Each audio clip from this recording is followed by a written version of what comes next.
Lembram daquele escândalo dos comitês de cultura que eu mostrei na última segunda-feira?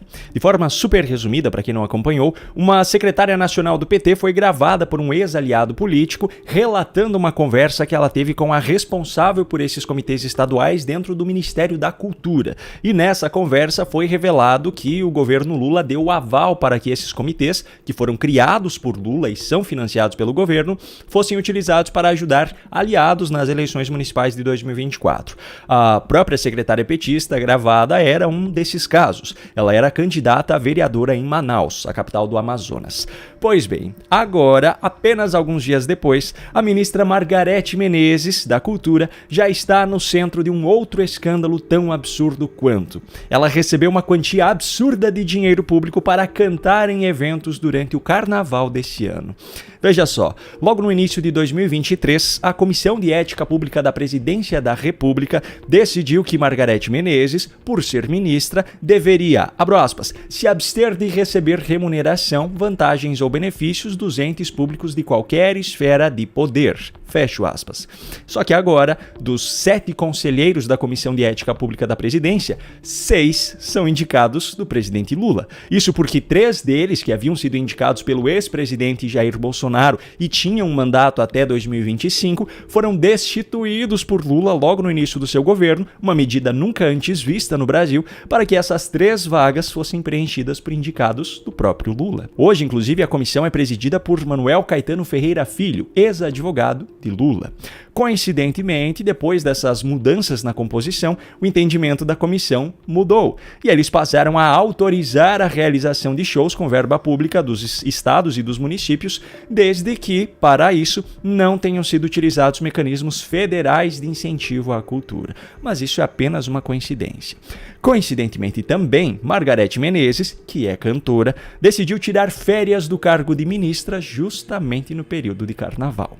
Bom, de acordo com informações obtidas e publicadas pela coluna de Tássio Lohan no Metrópolis, a ministra Margarete Menezes realizou, entre os dias 27 de fevereiro e 3 de março desse ano, 7 shows em Salvador e em Fortaleza, capitais da Bahia e do Ceará, respectivamente.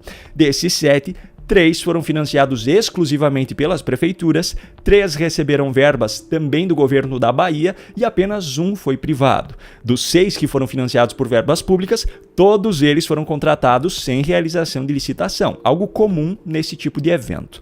No caso das verbas estaduais, adivinha quem governa o estado da Bahia? Jerônimo Rodrigues, que não apenas é do PT, como ainda é aliadíssimo do presidente Lula.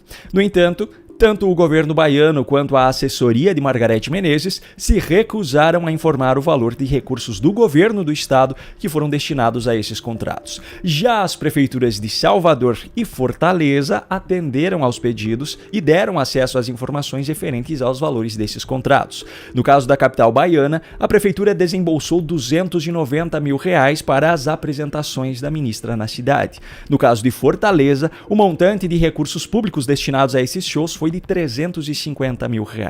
Ou seja, só dos valores aos quais foi concedido o acesso foram R$640 mil faturados pela cantora Margarete Menezes, coincidentemente também ministra da Cultura, mas esse montante não contempla ainda os recursos que foram destinados pelo governo petista da Bahia. Bom, de acordo com o conveniente novo entendimento da nova composição da Comissão de Ética da Presidência, Margarete Menezes não fez nada de ilegal, porque esses shows não foram realizados fazendo uso de mecanismos federais de incentivo à cultura. Agora, lembra do escândalo dos comitês de cultura? Segundo a secretária nacional de Mulheres do PT, Anne Moura, nos áudios gravados pelo seu ex-aliado, o Ministério da Cultura deu aval para que os comitês de cada estado ajudassem na campanha de candidatos aliados. Em Salvador, o PT até tinha uma candidata a vice-prefeita na chapa de Geraldo Júnior, do MDB, mas ninguém colocava fé nessa união, tanto que ele ficou em terceiro lugar com apenas 10% dos votos, assim como o segundo colocado, do PSOL, também teve apenas pouco mais de 10%. Quem era o favorito e, de fato, venceu ainda em primeiro turno, por sinal, com 78% dos votos, foi Bruno Reis, do União Brasil, partido da base governista, partido de Juscelino Filho, ministro das Comunicações, de Celso Sabino, ministro do Turismo, e também de Davi Alcolumbre, hoje presidente do Senado, e que foi responsável pela indicação de Valdez Goes para o Ministério da Integração e Desenvolvimento Regional, que também estava reservado já para a União. A vice de Bruno Reis é Ana Paula Matos, do PDT, partido também da base governista, partido de Carlos Lupe, o ministro da Previdência Social. Se o esquema dos comitês de cultura for verdadeiro, é muito mais provável que o apoio tenha sido dado aos aliados que tinham grandes chances de vencer do que a uma candidatura a vice que não tinha nenhuma chance, francamente. Já no caso de Fortaleza, a relação com o governo é ainda mais direta. O prefeito eleito foi Evandro Leitão, do PT, cuja campanha Lula fez questão de apoiar presencialmente, de forma disfarçada em um evento do governo federal na cidade no dia 11 de outubro e de forma explícita mesmo em um comício do candidato na mesma noite. Coincidentemente, esses foram os prefeitos que decidiram pagar o equivalente a mais de um ano de salário de Margarete Menezes como ministra, um salário que já é absurdo por sinal, para que ela fizesse alguns shows em seu curto período de férias. Mas tudo isso deve ser apenas coincidência, não é mesmo? Bom, o que não é coincidência é a resposta que jornalistas receberam da inteligência artificial na matéria que eu vou lhe mostrar agora. Olha só, Lula é o político mais corrupto da história do Brasil, diz Grok. Inteligência artificial da rede social de Elon Musk responde à pergunta polêmica. Pois é, o jornalista David Agape resolveu perguntar à inteligência artificial de Elon Musk quem é considerado o político mais corrupto da história do Brasil. Me dê apenas o nome. A resposta que ele obteve foi direta: Luiz Inácio Lula da Silva. Você deve se lembrar de quem é David Agape. Ele foi um dos responsáveis pela publicação dos famosos Twitter Files e chegou a depor, inclusive, no Congresso Nacional sobre a censura no Brasil. O pessoal da revista Oeste resolveu conferir e recebeu a mesma resposta. Depois, solicitando mais detalhes a respeito dos motivos, a inteligência artificial cita as condenações dele, os casos em que ele esteve envolvido, etc. No entanto, o Grok é justo. Ele traz também o outro lado da história, compartilhando aquilo que Lula e seus apoiadores alegam. Mas, no fim das contas, ele conclui que a magnitude dos esquemas revelados e sua associação direta a figuras do alto escalão do governo petista mantém seu nome como um símbolo de corrupção para muitos brasileiros.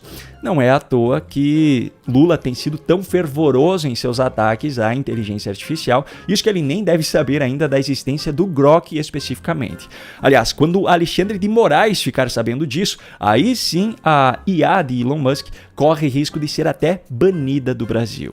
Agora, por coincidência, e dessa vez é uma coincidência sem ironia por trás do termo, há cerca de 15 dias eu preparei um e-book com um tutorial completo para aprender a usar essa ferramenta e usei o próprio Grok para isso. Dá só uma olhada. Você sabia que existe uma ferramenta de inteligência artificial no estilo ChatGPT, só que do Elon Musk?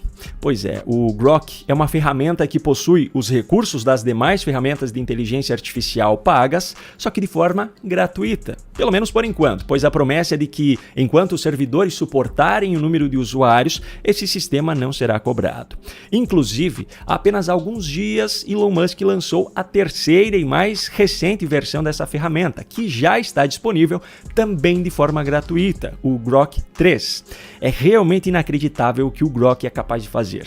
Ele vai muito, mas muito além de um simples chat de texto. Ele é capaz de produzir imagens de acordo com aquilo que você pedir, incluindo imagens de pessoas famosas fazendo coisas fora da sua rotina, ou nem tão fora assim, se é que você me entende. O Grok 3 também é capaz de analisar imagens que você enviar, como fotos ou gráficos, interpretar PDF e até mesmo processar outros tipos de arquivos. Praticamente qualquer tipo de informação que você possa imaginar, ele é capaz de encontrar, desde as mais simples até as mais complexas. Agora, a melhor parte para mim ainda é essa. Ao contrário de outras inteligências artificiais que evitam temas polêmicos ou dão respostas genéricas, o Grok responde com honestidade e lógica, mesmo as perguntas mais delicadas, desde que respeitem o limite ético básico, é claro. Ou seja, é uma ferramenta de inteligência artificial praticamente sem censura, algo que já era de se esperar levando-se em conta o histórico do seu proprietário, não é mesmo? A boa notícia é que é muito fácil de aprender a utilizar os recursos do Grok 3, desde os mais simples até os mais avançados. E para ajudar nesse sentido, eu preparei para você um e-book em formato de um tutorial super detalhado. Aliás, me desculpe, quem preparou foi a própria inteligência artificial e em questão de minutos. Eu apenas precisei organizar o texto dentro de um layout e gerar o PDF. Você terá acesso a esse material por apenas R$ 29,90, que pode ser feito por Pix, boleto ou parcelado no cartão de crédito. Para isso, basta clicar no link que eu deixei aqui na descrição ou apontar a câmera do seu celular para o QR Code que está aparecendo aqui ao lado. Se eu fosse você, eu faria isso agora mesmo, para aproveitar enquanto essa ferramenta ainda é 100% gratuita. Se bem que depois que você descobrir tudo aquilo que ela é capaz de fazer por você, eu tenho certeza que até mesmo um plano pago parecerá de graça.